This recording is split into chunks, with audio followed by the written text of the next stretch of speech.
I'm kinda late as a Metroid connoisseur. I believe it was 2012-13 that I decided to finish the original games and became an instant fan.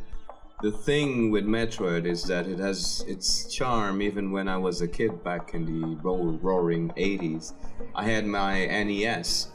They included Super Mario Bros., Excite Bike, and Iron Sword. Yes, that game with Fabio on the cover. And no, your character in the game looks like this. Not very Fabio-esque.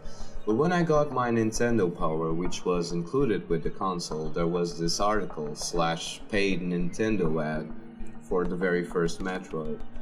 I don't know why, but watching the cover art, can you remember the cover art for those exclusives back then?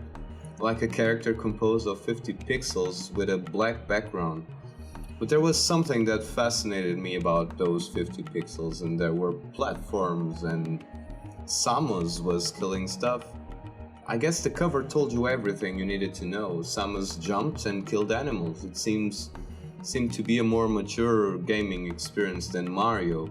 It was it was later that other kids at school, the rich kids that could afford more games, like 4 games instead of 3, started talking about Samus, and he was a she, yes. First I was confused, mainly because I was thinking the name of the character was Metroid, not Samus or Seamus, some Irish thing. Oh, and a girl? Cool.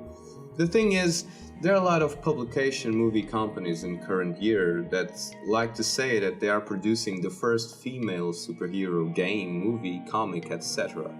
And it gives a weird vibe.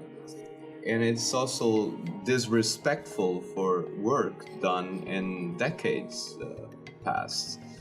In a decade where characters like April O'Neil, Sarah Connor, Ellen Ripley, Red Sonja, most of the X-people, X-life forms, and in this case, Samus were kicking ass. This girl had a cool backstory, trained by a race of bird people that gave her an amazing tech that could turn her into a tank from hell while going cave diving, exploring tombs, upgrade her suit, fight space pirates, and escape exploding planets. Take that, aliens! Oh yeah, but Samus always had a spot in my heart, even if I was a late bloomer regarding my playthrough of the 2D games. Loved all of them, and that was my gateway drug for Castlevania. It's the upgrades and the exploration. I'm a sucker for Metroidvanias due to that. And why Nirvana? I knew the band, but the 12 years old me was more interested in old people. John Barry, Ennio Morricone, Joan Baez, the Beatles, the Doors, yeah. But one day, right near the school entrance, there was this friend of mine. His name was Andre. He was the real deal. Really loved the band and dressed in those checkered flannel shirts. And I noticed he was crying, isolated from everyone else. And that's when he told me Cobain was dead. He shot himself. It somewhat jump-started a posthumous appreciation for the band and the grunge genre in itself. I know that after his rebellious phase, Andrea was sent to a religious camp, and when he came back, the kid was different and quoting multiple passages from scripture. Something changed deeply in him. We weren't that close anymore.